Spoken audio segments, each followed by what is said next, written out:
Introduction. For centuries, the idea of power within our global society has been perpetuated, transferred, and grasped at by nations and empires. The political lines of countries and continents have formed the outlines of existence for billions of people. This arrangement provided some modicum of stability, a foundation for individual cultures to flourish, and a framework for economic activity.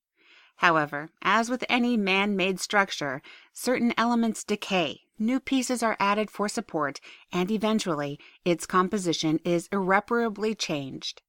While business and trade have been a part of our human consciousness since the first humanoid traded a sharpened rock for a piece of dry wood, in recent decades, industry has exponentially evolved and assumed a much larger role in the daily lives of people across the globe. People used to identify with nations, pledging their allegiance to one king or another, but the broad boundaries of loyalty as a concept have expanded. From birth, we are trained to ally ourselves with groups of like-minded people, whether it is other members of our own hometown, believers in a certain faith, or devoted fans of one musician or artist. Industry is somewhat late to this game, and for many years, the business world was purely a place of commerce, a place where needs were met. As companies swelled in size and began overflowing into other regions, nations, and continents, familiarity created a superficial form of popularity or brand loyalty, but that was primarily based on availability. However, the influence of corporate entities has never stopped growing. As we look around the world today, we see that where loyalty, wealth, and power used to remain firmly and undeniably in the hands of nations and political entities, businesses have gradually reached the same echelon of influence. This is not to say that foreign relations and global politics have become any less important in the progress of the world. They merely have to share the stage to a certain degree with other very important economic and industrial actors. The intermingling of business and politics has become a tangled, indecipherable web that touches, restricts, or drives every country on earth.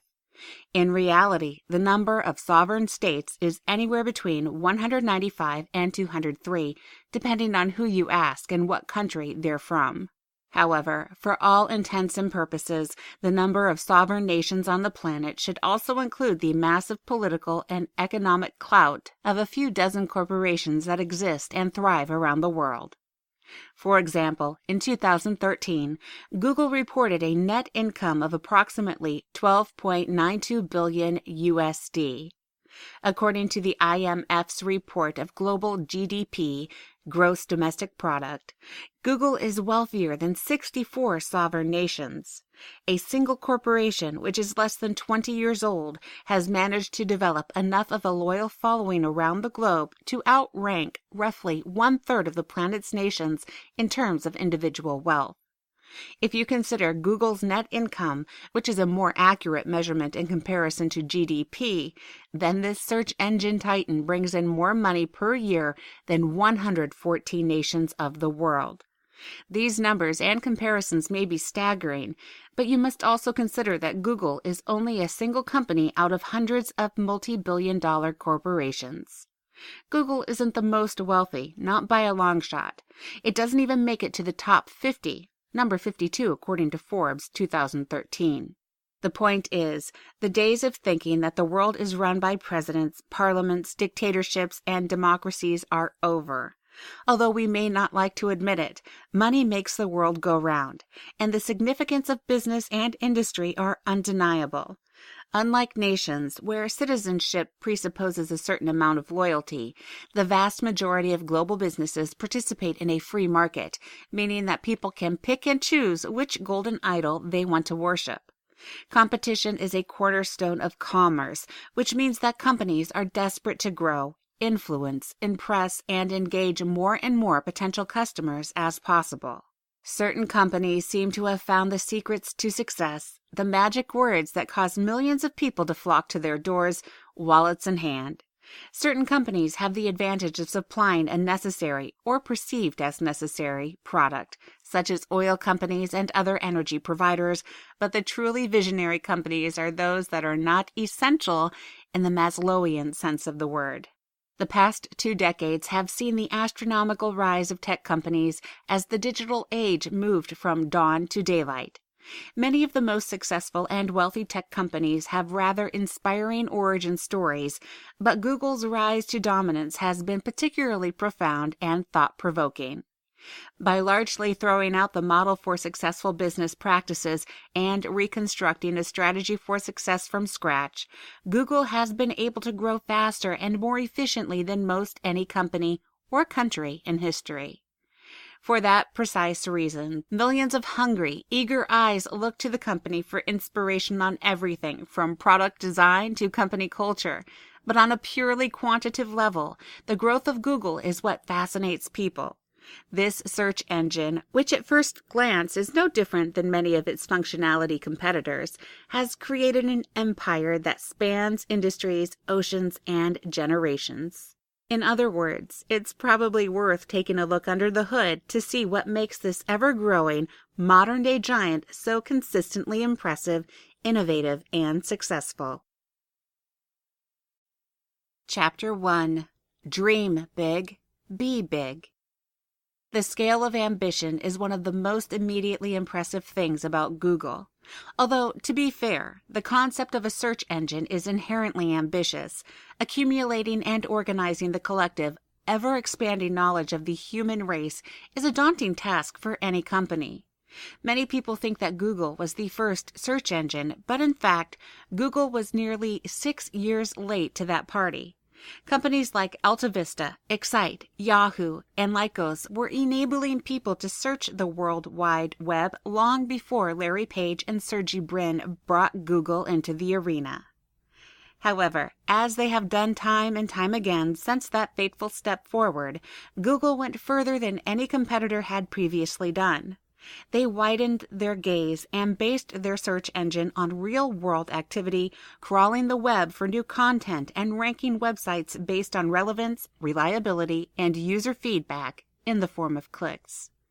Essentially, Google is constantly adapting and changing based on what users want and enjoy. The more than 150 million unique Google searches each day perpetually customize and improve the accuracy of the search engine results. This was the sort of ambitious dream that Google began with, and while their initial version was far simpler than the search engine monster that Google has become nearly 2 decades later, their original version is what continues to drive them. They clearly operate under a simple mantra: dream big. They don't need to be the first or the flashiest name in a given industry, but when they choose to enter a given market, whether it is in telecommunications, advertising, cloud computing, or anything else, they do it in grand, expansive fashion. Things are deemed impossible because no one has ever done them, but the philosophy of Google argues that everything is possible, but there are some things that haven't been done yet. Officially, Google's mission is to organize the world's information and make it universally accessible and useful. And they have dutifully held true to that mission since their inception. Instead of improving on what they've already accomplished, Google has always sought to find new areas where they can improve value to their customers and loyal followers. For example, Gmail became the world's largest email service in less than a decade. It was launched in 2004, and now boasts over 500 million active accounts. Rather than simply creating a competitive service and trying to chip away at the market share of other companies with a few shiny new services, Google deconstructed the idea of email and developed a simple, easy-to-use service with far more advanced functionality than anything else on the market.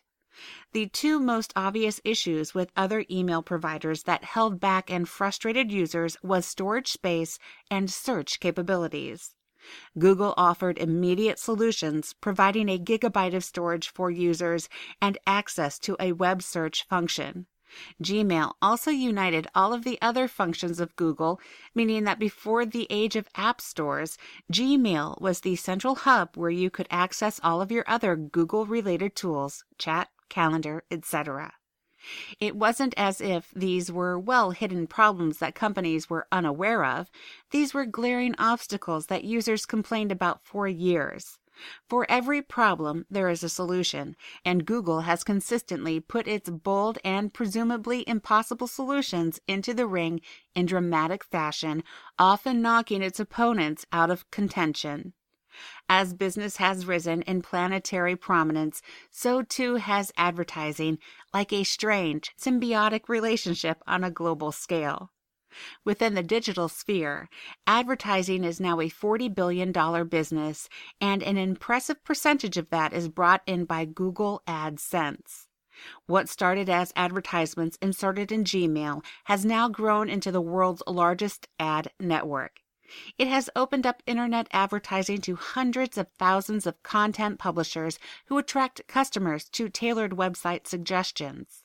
It customizes its ads based on user search history, keywords, purchase history, and any number of other freely offered variables. The program has evolved and improved over time right alongside its parent company, remaining flexible, subtle, and successful from day one. Google doesn't simply create something and then let it exist until it becomes obsolete. They continually respond and react to user feedback and behavior to optimize their services and ensure that at the end of the day, they are giving the people what they want.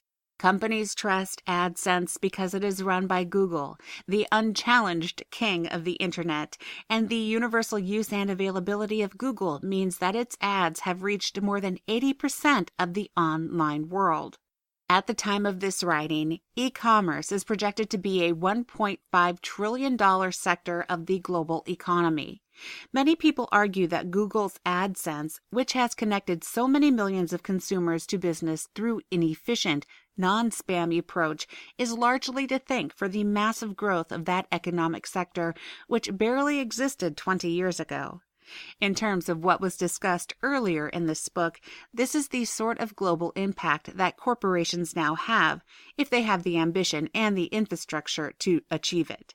Google may have set out to be a search engine, but it has become something far more powerful, a central player in the online world. These examples are only a small sample of Google's unique approach to market entry and innovation. Google Chrome, the Android platform, and even Google Books, 30 million books scanned and counting, all sought to go bigger and better, defying the expectations of failure or futility, and solidifying Google's growth in more and more industries every year. Google is a paradigm of diversification, spreading and growing across the internet, the stock market, and our global society's collective consciousness, but it does so in a way that users welcome, expect, and even demand, which is where the true genius of the company lies. Chapter 2. Overcompensate, Oversimplify, and Overachieve. The maxim of overpromise and overdeliver is not exactly a prophetic revelation. That old adage has been passed around more conference rooms and dusty business school lecture halls than this author cares to count. However, there is a reason that old adages stick around for so many decades. They remain relevant, no matter how times may change. Companies naturally create expectations for their customers. The foundation of advertising and commerce is the creation and achievement of expectations for consumers. When a company develops a reputation for something positive, it is essential to maintain that level of success or approval. The struggle, of course, lies in the constantly changing demands of the consumer public. While this dynamism is hardly a new phenomenon, it seems to be speeding up in recent decades. The standards for instant gratification, complete customer satisfaction, and overall return on investment of time, energy, resources, etc., are continually raised because competitors will always be biting at the heels of an industry leader. Everyone wants to knock out the champ. Many people look at search engines, email providers, and telecommunication platforms as largely similar technologies with small pros or cons that may draw users to one or another. In terms of temporary success and a quick buck, any company can bite out a corner of a market for a short while with a single innovation or particular advancement in one narrow area of functionality. To reach the truly elite levels of success and stay there, consistently thrilling your users and customers is required. To accomplish that admirable feat, it's essential to understand another old adage: the devil is in the details. Improving the user experience is another bottom-line mantra for Google. They seem to have a number of mantras. If it's possible, then it should be done, because when all is said and done, Google users are the most important components. Their feedback, click patterns, purchase frequency, and a dozen other behaviors comprise the data that Google uses to continually improve its services. Just as the one between business and international politics, Google and its users have formed a symbiotic relationship, and Google is perennially dedicated to holding up their end of the deal. The changes and improvements that Google makes over the course of a day, a week, a month, or even a year may be imperceptible to the average user, but that seamless and unwavering delivery of superior functionality ticks an unconscious box in its users. How often does a Google search fail to bring up a result you're happy with?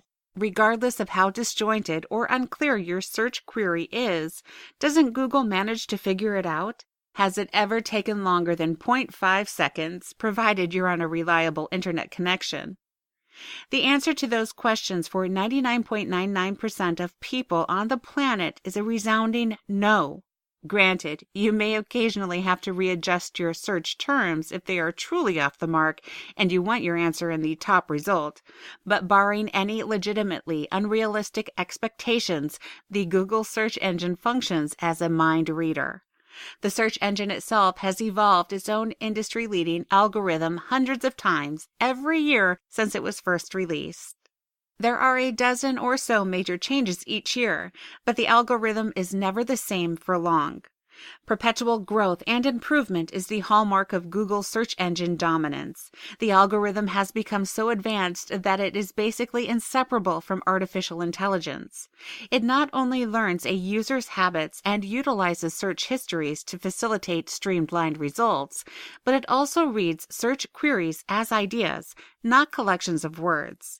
It interprets the jumbled search keyword ramblings of college students and CEOs alike, determining what was intended and what is most likely being sought. Many other search engines still spit out results based on individual keywords, meaning that users may have to search dozens of times with increasingly specific or customized search terms to find the answers or results they desire. It's no wonder that Google dominates the search engine arena. High estimates propose that Google handles 3/4 of all online searches. Even with its high-level competitors, those with similar predictive algorithms, Google still stands head and shoulders above them. Google has reported the speeds of the search results page deliver, and while it may not make a tangible difference to individual users, reducing search time from 0.4 seconds to 0.2 seconds makes light years of difference in the grand scheme of the online world. Also, on a very subconscious level, Google argues that any delay in the journey from search to result disrupts productivity and leaves that split second of space for someone to consider another search engine.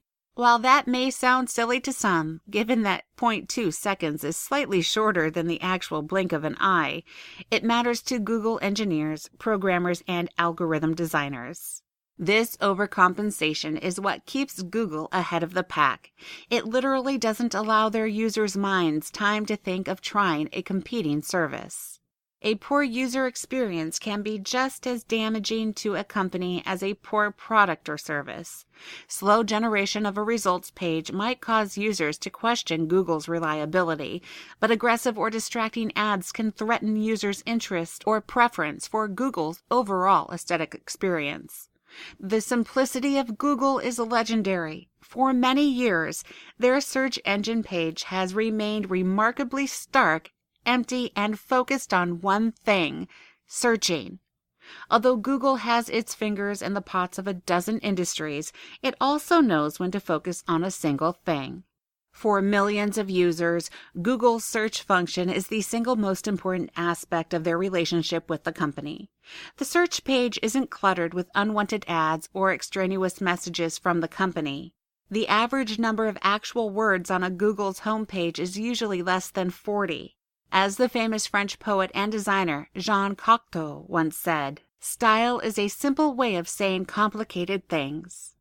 Google may not seem like the most stylish company out there, as search engines aren't inherently sexy, but when it comes to doing impressively complicated things in a simple way, no one is better than Brin and Page's creation. Their perpetual drive to overcompensate, oversimplify, and overachieve is an inspiration to companies around the world. Google continues to grow because it is always one step ahead of the competition. Even when the company does suffer a setback or is faced with a new competitor, they simply work their way back to the top. They keep their promises to their customers while continuing to raise the bar in every industry they enter. Chapter 3. Empower Your Empire. In the past, companies generally had a recognizable shape, a pyramid. Hierarchical systems have been the norm for thousands of years in our society. From political structures and military organizations to corporate entities and monarchies, hierarchies can be seen everywhere.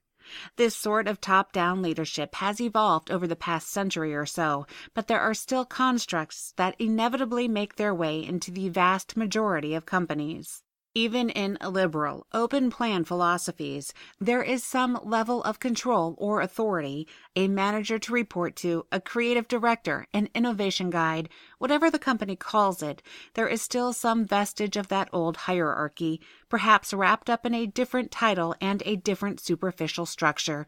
Companies so often purport themselves to be innovative or to be using a new type of management structure that enables more productivity and individual ambition.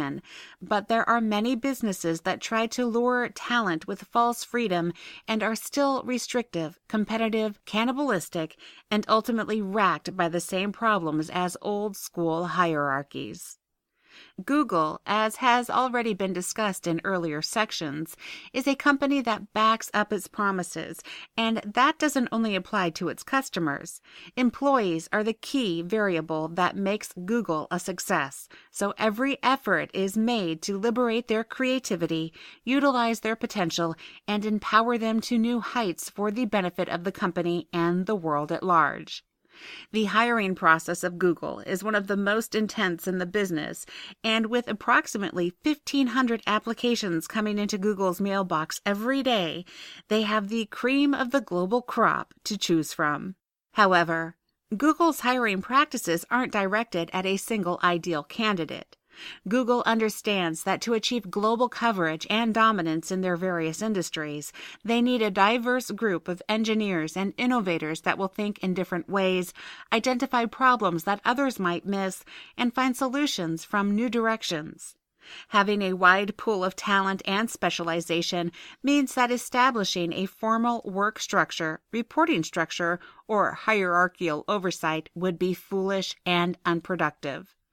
Instead, Google empowers their employees to be their own managers, removing an entire level of the traditional hierarchy and simply allowing groups of workers to form project teams with rotating leadership positions based on personal specialty or experience with a given subject. Collaboration is king. Most of these teams are groups of 3 engineers who have full control over their own projects. When they identify problems, they take necessary steps to fix it, even if the issue is with a product or service that has been previously launched. Google spends nearly 100 Google hours training and preparing each of their employees who have already proven themselves to be some of the brightest, most innovative, and exceptional minds in the field. Some are academic stars of the world's finest universities, while others are dark horse startup geniuses who never applied to college. Google doesn't care where their employees come from, they care about what each team member brings to the table. After investing so much time in choosing and preparing their employees, Google places a high level of trust in their decision-making capabilities. Furthermore, the transparency between departments and the information sharing of the company's executive leadership makes every employee a knowledgeable, essential, and respected part of the company. Their fundamental function for millions of people around the world is to share information faster and in more efficient ways. It would be rather hypocritical if they didn't design their internal communication network with a similar goal in mind. The content of quarterly board meetings are shared with Google's more than 25,000 employees, and they are shown the exact same things as the shareholders and executives. Google doesn't need to hide anything.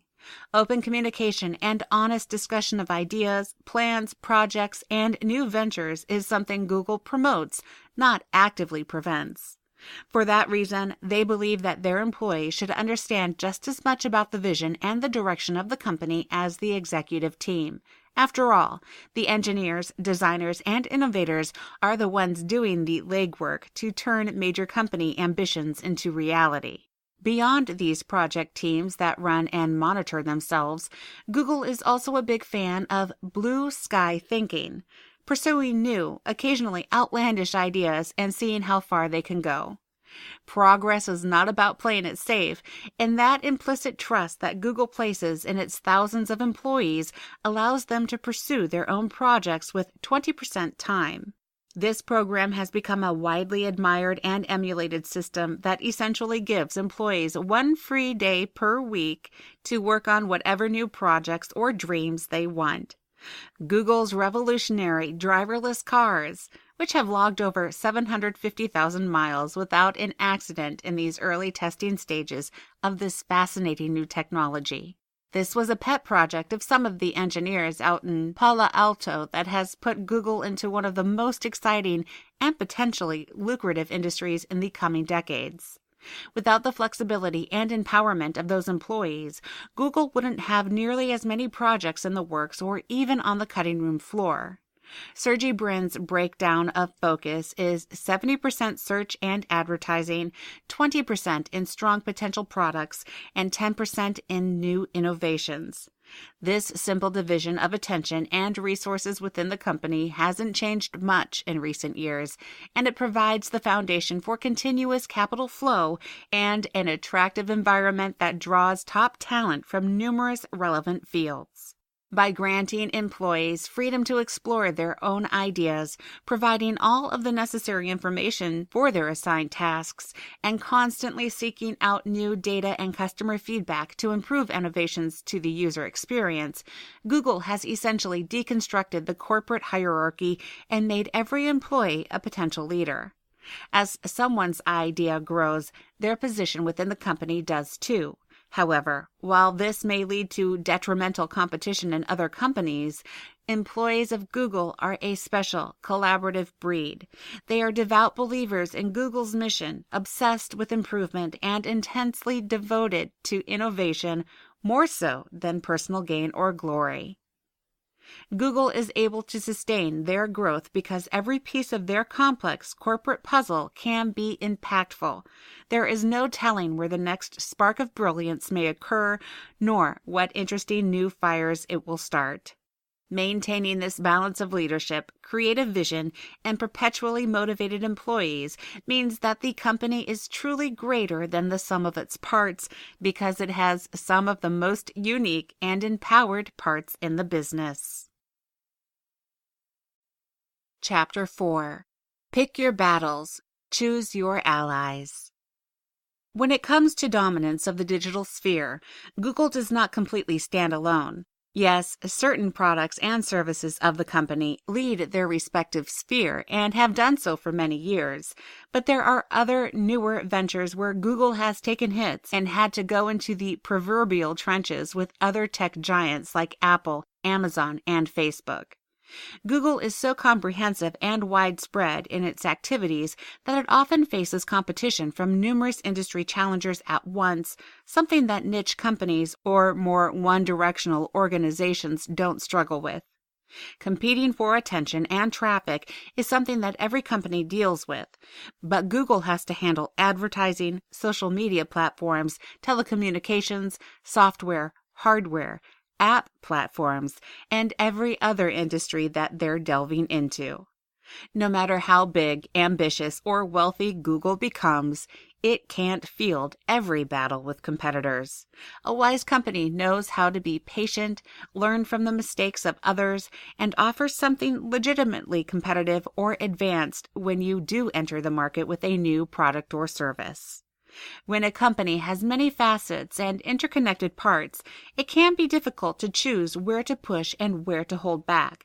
But again, the data collection strategies and perpetual development on every platform and product pushes them in the right direction.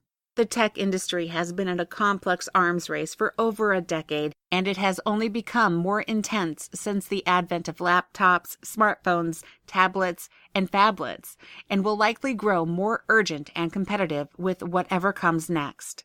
As seems to be its style, Google entered a number of markets slightly behind Apple, and while Steve Jobs' visionary corporation received much of the glory, Google quietly climbed into contention with oftentimes more streamlined, less expensive, and more functional options for markets like smartphones and tablets.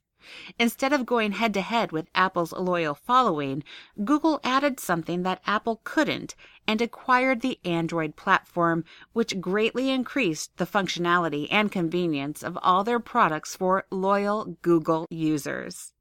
In a sense, Google changed the battlefield and didn't make it about who could make a sleeker smartphone or a sexier package design.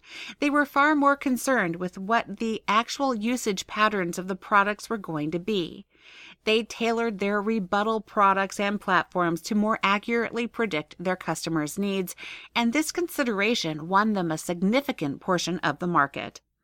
This discerning nature of when to rise to a battle is coupled with extremely wise acquisitions, even in seemingly unrelated or random industries. When a company is large enough, it has the economic wiggle room to make large acquisitions when a program or company is just coming into fruition, even if the viability is unknown or widespread proof of value doesn't exist. Google purchased YouTube, AdMob, Motorola Mobility, Applied Semantics, and even Nest, a smoke detector and thermostat company. Many of these billion-dollar purchases seemed unrelated to Google at the time, but as different elements of the tech world become more and more interconnected, there is no telling what puzzle pieces companies might be looking to find. Regarding that final acquisition, Nest Labs, made by Google in early 2014 for a cool $3.2 million, Larry Page, CEO of Google, didn't justify in terms of what company they were getting, but rather what people they were welcoming into the Google family. Google has picked its partners remarkably well, and company acquisitions are more like job applications on a much larger scale. The team at Nest Labs, some of whom began their careers of innovation at Apple Inc., effectively became Google team members when Nest Labs was acquired. Visionary design and creativity are rarely applicable to a single industry, and by spreading the acquired talent throughout the company, Google is strengthening its entire infrastructure with each subsequent purchase. Since 2010, Google has purchased an average of one company per week, ranging from a few $1,000,000 to over $12.5 billion. This is their other way of avoiding future head-to-head competitions with major industry players. Simply buy them first. Google founders never forgot that they were just two guys in a garage in the early days of their empire, and they are not arrogant enough to think that the next generation won't produce similar success stories. The executive team at Google carefully monitors developments in the business world and buttresses itself against future pressure by giving many of those companies a golden ticket, being affiliated, owned, and protected by the undisputed king of the Internet.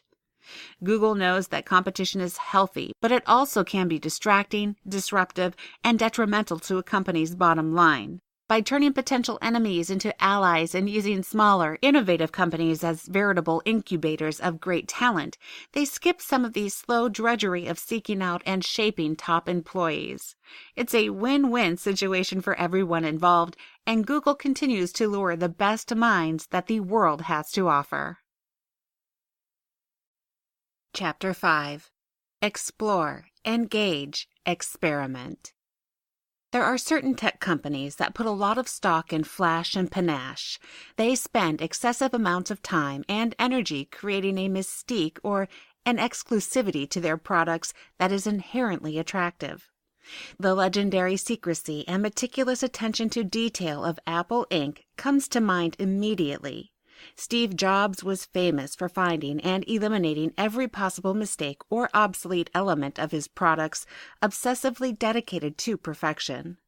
When he revealed the content of his company's brilliance, he wanted it to be in full workable condition with every possible question answered and contingency considered.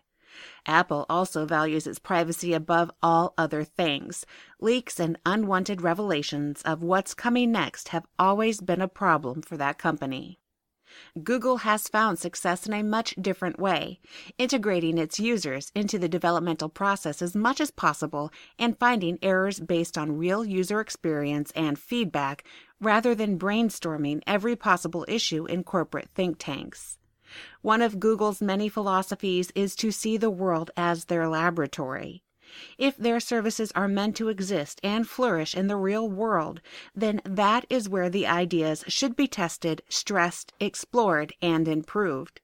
Google doesn't believe in barring the doors to anyone without an employee keycard.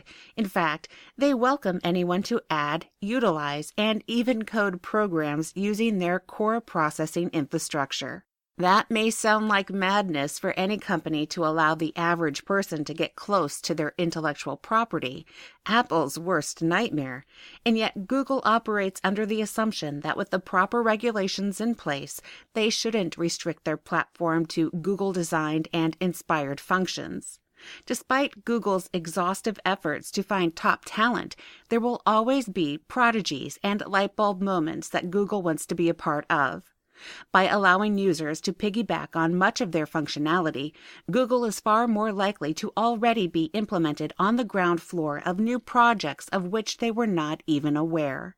For example, Google Earth was a pioneering step forward for public GPS technologies and gave us a new way to look at our world.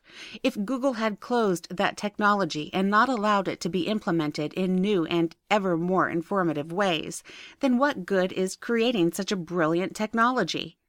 Amateur computer programmers and hackers alike can reappropriate Google's basic platforms and use them in new ways, such as mapping the potential impact of increased sea levels from global warming, or even as a tool for disaster response, environmental protection, and awareness raising of threats from urban sprawl. These were not projects conducted or released by Google. They simply released their fundamental technology and allowed the world to play, explore, and evolve their ideas into even greater achievements. Google has turned millions of users into a global development team that works far beyond the bounds of Google Earth. Their mobile platform, Android, has inspired millions of would-be developers around the globe to design their apps and products with Google in mind. At the time of writing this, there are over 1.3 million apps developed for the Android platform by outside developers using Google's platform as a foundation and utilizing the company's welcome support and resources to do so. Developers work in a sandbox, meaning that they have limited access to a specific area of the system unless they receive express consent and security clearance to dive deeper into Google's coding, so the tech giant's core system remains well protected. Hundreds of different products are now also designed to be compatible with Android, so the dependence on Google grows every day, and the ideas continue to flow from the best source of free ingenuity on the planet, creative users. Between Google's Developers Kit and the Android SDK, Software Developer Kit, the company is making it easier than ever to become an active part of the community, and that inclusiveness spurs growth, interest, and loyalty that other companies have to achieve through fewer avenues, such as great customer service or superior products. Google is welcoming a universally accessible and increasingly compatible way of accessing online content, maintaining connectivity between all of your devices, and contributing your own ideas to the world. Google counts on this interactivity and user contribution to grow in an inexpensive and user-friendly way without taking on the responsibility of designing hundreds of thousands of individual programs. Google has been criticized in the past for its unique approach to beta testing, which is quite different than the heavily guarded tradition of beta testing for most companies that produce intellectual property. Google, however, often rolls out unfinished or nearly finished products to large groups of users and asks them to report back on functionality bugs. Sometimes these are early releases of products about to be opened up to the general public, while other times they are apps, programs, or updates from Google for which they want immediate feedback. While this form of crowdsourced beta testing makes some companies take a step back, Google stands behind the trial and error nature of their strategy. When the tangible and intangible barriers between a company and its customers are eliminated, it promotes immediate growth by instantly attracting a new base of users, supporters, creators, developers, and aspiring partners to your brand. Keeping all of your secrets locked in an ivory tower may increase the buzz and mystery around your company, but it won't necessarily establish long-term loyalty or guarantee growth. That is where Google has excelled in recent years and where it will likely continue succeeding into the future. Chapter 6. Journeys are perfect, not destinations. To remain at the top of anything, be it a local market, a niche field, or a globe-spanning industry, requires some level of understanding and acceptance that failure is inevitable. No matter how perfectly coded or designed something may be, it is essential to remember that mistakes will always arise. There will always be ghosts in the machine. Google is perhaps the greatest success story of our times, but that doesn't mean they don't make mistakes, and big ones, from time to time. Have you ever heard of Google Lively or Dodgeball, which was purchased at the same time as Android? What about Google Buzz? Obviously, things like Gmail, Google+, Android, and Google Maps are part of our collective consciousness because they are widely used and loved, but there are probably more failures under Google's belt than home run successes. This is because Google works in uncharted territory, as mentioned. Google looks for the empty spaces in the market, filling the needs of people before they even realize they need something. This is an inherently unpredictable process, and sometimes real-world rollouts don't go nearly as well as the designers at Google expected. This is particularly the reason for the unique approach to beta testing discussed earlier, but it is also a foundational aspect of the company as a whole. The company may bring in revenue and new users through their successes, but many of those revolutionary ideas and services have earlier failures to thank for even existing. Fail often, but fail early and fail wisely. Google may be bold and ambitious, but it is far from foolish. They carefully monitor their larger ventures, and when a certain threshold of invested time and resources have been crossed, they ask themselves serious questions about the reality of this new idea ever seeing the light of day. The company doesn't pour endless amounts of money into projects that continue to stumble. They pause, readjust, and either scrap the project or transform it into something else. However, it is important to fail early, before the venture becomes a real black eye, both to the public and Google's wallet. Speaking of Google Wallet, that PayPal-like service was one of the company's most notable failures. Failing wisely is really where Google excels, and many of its now forgotten projects were re-engineered and rebranded into something we recognize and love today. For example, Google Buzz is seen by many industry professionals as a rough evolutionary step towards Google+, which now has approximately 400 million active users. Making mistakes is never a bad thing, as any good entrepreneur or business professional will tell you, provided that something can be learned or taken away from the failure. This ability to bounce back from failures and use those traditional low points as fodder for future greatness is one of Google's greatest strengths. If a company allows setbacks to discourage future risk-taking, they should probably just close their doors and cut their losses, because all progress requires risk. Google is actively trying and succeeding in many cases to change the world, and that change is not always going to come without a fight. Take Google Glass, for example, a potentially revolutionary new technology that has seemingly limitless applications. However, at the time of this writing, interest in Google Glass has waned, and what was potentially going to be the next revolutionary step forward in personal computing and telecommunications has largely stalled. This is obviously disappointing for the search giant, but at the same time, their ambitious project has started the ball rolling into the next generation. The avid supporters of the technology, as well as its vocal critics, popularized the idea to millions of people, if not the product itself. I have no doubt that owning a Google Glass-inspired product will become the new normal within the next decade, and much of its success will hinge on eliminating the inadequacies of its ancestral product and improving the marketing approach. Failures are too often seen as write-offs, things to move past and forget.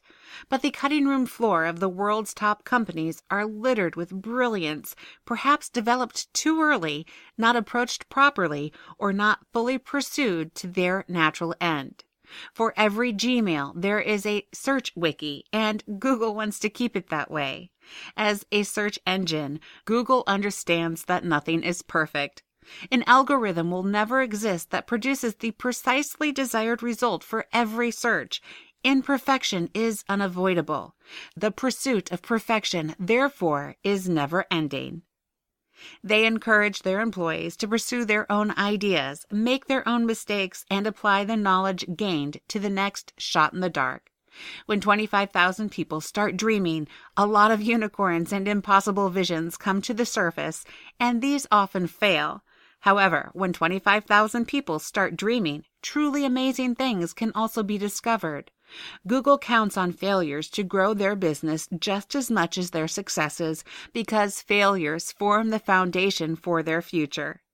Essentially, you have no way of knowing what works unless you also know what doesn't. Chapter 7. I'm Feeling Lucky. This search engine turned global game changer understands that for every empire that rises, another falls. As they continue to grow in more unpredictable and life-altering ways, other companies will either find a way to compete or bow out. Larry Page and Sergey Brin haven't forgotten their roots, however, and know that somewhere in the world, future innovators are pouring their morning coffee, dreaming of the next big thing, or even playing with their parents' tablet. The leadership and loyal ranks of Google represent one of the most concentrated groups of intellectual talent and creative energy in the world, but they never discount the element of luck. They were lucky to have reached such great heights. Countless things could have tripped them up in the past, and as their project became bolder and more high stakes, they could still trip up in the future. That is why the company remains so firm in its vision, so passionate in its development, and so active in dozens of industries around the world. Google isn't ready to get comfortable and rest on its laurels, of which there are many. Like a search engine shark, it must either move forward or die. That being said, given the growth factors that Google demonstrates in everything they do, from customer interaction to hiring practices, they show no signs of stopping or reaching a point of obsolescence for many years to come. Google has become a part of our lives, a go-to when we're stumped about anything, and a reliable provider of more novelties and services than we even realize. It has not only grown in size, but also in significance, and that is where the long-lasting value lies. If Google disappeared from the world today, competitors would rise to fill those market gaps, many of which Google created and filled simultaneously, but it would never be the same. Just as a country can't be wiped off the map, neither can Google. Branding wars can be fought, digital arms races can escalate, but the impact of a company that injects itself so comprehensively and beneficially into global culture can never be erased. As long as the company continues to protect its borders while still expanding into the uncharted future, then it will continue to be an essential part of our global conscious. If you don't believe me, just Google it.